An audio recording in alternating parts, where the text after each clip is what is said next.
ఈ చిన్న నీకు ఆ తర్వాత కూడా చెప్పలేదు నేను. ఎస్పెషలీ నీ చిన్నప్పుడు ఫ్లాష్ బ్యాక్ దాంట్లో నేను ఎక్కువ రివీల్ చేయట్లేదు. బట్ మదర్‌కి ఏం జరిగింది, దానికి ఆ కొడుకు మ్యూజిక్ ఎలా కారణం అనేది చాలా హెవీ. అంటే నాకు ఐ నేను హారర్ సినిమా చూస్తూ కళ్ళలో నీళ్ళు తిరుగుతాయని నేను ఎప్పుడు అనుకోలేదు. And it was such heavy emotion and it couldn't.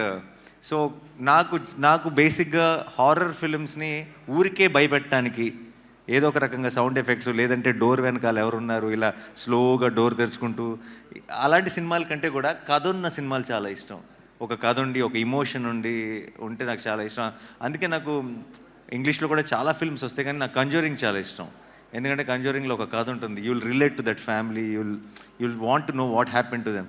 అలా మన మెల్లగా కథలోకి ఒక ఇమోషనల్ యాంగిల్ కూడా ఇన్వాల్వ్ చేసి చాలా బ్యూటిఫుల్గా తీసుకెళ్లారు towards the climax. So February 20th మీరందరూ కూడా చూడండి.